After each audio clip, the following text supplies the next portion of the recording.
This is a Clark University podcast. David Brooks Fithian, you have, by unanimous vote of the Board of Trustees, been chosen President of Clark University. Upon you has been conferred the highest honor within its province to give.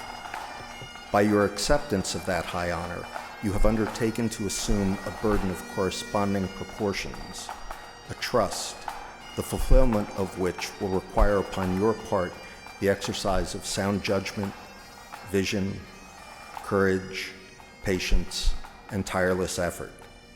You are given a rare opportunity. Yours is to plot and direct the course Clark University shall pursue, to the end that it may meet its designed purposes and obligations. We have every confidence in you and your ability, not only to keep and maintain the position which Clark University has already attained, but to increase and add luster to its record of achievement. In the name and on behalf of the trustees of Clark University, and in accordance with custom, I now invest you with all the powers and privileges of your great office. Reflecting on my education at Clark, it is plain to me that the skills I honed, the habits of mind and ability to think critically that I developed here, the way faculty who cared about me pushed me, and the opportunities to learn about the world by learning about life in Worcester served me well. I'm truly humbled and deeply grateful for the opportunity I've been given by the Board of Trustees to return home to my alma mater as its 10th president. It was a momentous weekend for David Fithian, the 10th president of Clark University and an alumnus of the class of 1987. A feeling of possibility buzzed in the air at Mechanics Hall in downtown Worcester. Fithian was formally invested as president during a jovial inauguration ceremony before a crowd of students, faculty, staff, alumni, and visiting dignitaries. I believe my path to Yale, to Harvard, and to the University of Chicago from Westlake High School in Thornwood, New York, was an improbable one, except that it went through Clark. I'm Melissa Hanson, and this is Challenge Change. Clark was unquestionably the right place for me at an early stage of my life. The rigorous liberal arts education I received at Clark, the individualized attention I got not from one, but virtually every faculty member and staff person I encountered in my 4 years here. The embrace of difference and not just its acceptance. The sense of being at a place that was about something larger than itself and was unconstrained by its modest footprint. A place where it was okay to stumble and not be made to feel you were wrongly admitted. All of this is the reason I'm here today. 30 years later, Clark continues to make that impact on students. My name is Rena Zisser, a second year here at Clark, majoring in media, culture, and the arts with a concentration in Jewish studies. When asked why Clark, my answer is always the same. It just felt right, I'd say. One of the most noticeable attributes of the student body here is that no two people are truly alike. At Clark, you are allowed to be your true and honest self.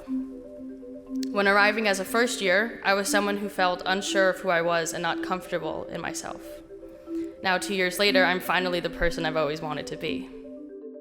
I'm a second-year student, meaning my time at Clark started at the same time as President Fithian's. During my first few weeks here, President Fithian and I started emailing. He maintained his connection with me as I was becoming my true self, seeing all of the ups and downs, but through it all, accepted me for who I am and who I was becoming. Something I learned about you, President Fithian, is that when you care about something or someone, you do so in a non-judgmental and accepting way. I've learned from you, President Fithian, that that's what it truly means to be a Clarkie. Mary Owens, a member of the class of 1986 and president of the Clark University Alumni Council, highlighted the special bond between Clarkies. There's just something almost instantly recognizable about another Clarkie. David is one of us, a graduate of the class of 87. President Fithian's vision for Clark's future will be compelling for prospective students who want to improve the human condition.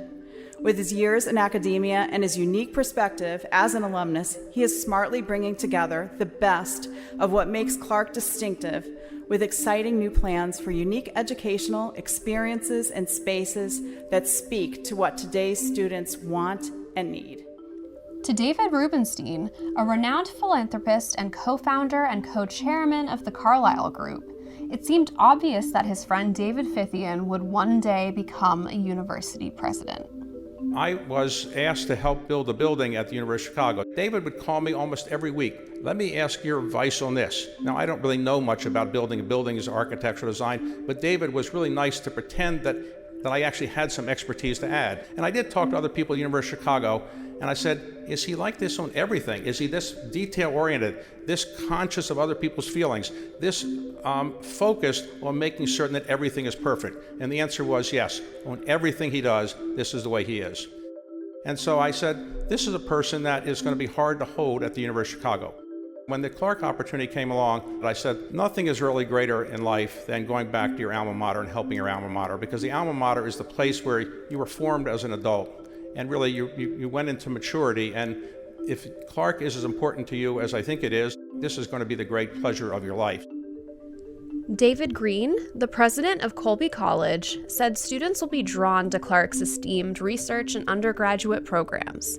He has seen the school's impact firsthand, in Fithian, a former colleague, and in his father, also a Clark graduate. Worcester is my hometown, and it's great to be back here.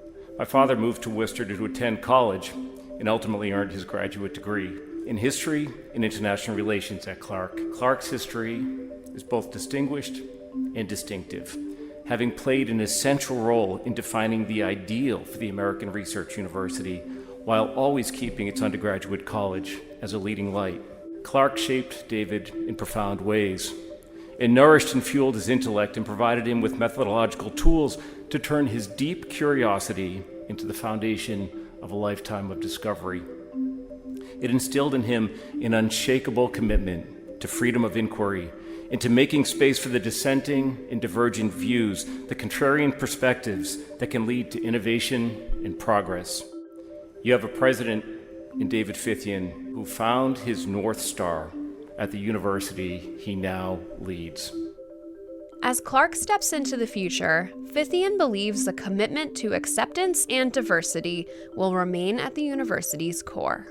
However we describe the mission of our institution, unleashing human promise and potential, inspiring curiosity and an eagerness to grow in knowledge and understanding, developing passionate leaders and helping them to succeed.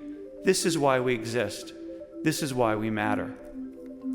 Among my commitments to you as president is that I will not allow us to lose touch with who and what we are as an institution, our core values, our identity, our most precious possession.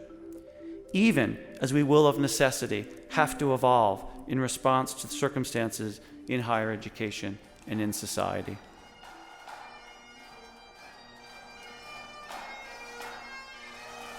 To learn more about Clark University, visit clarku.edu. Challenge Change is produced by Melissa Hansen and Andrew Hart for Clark University. Find other episodes wherever you listen to podcasts. 1, 2, 3. Clark!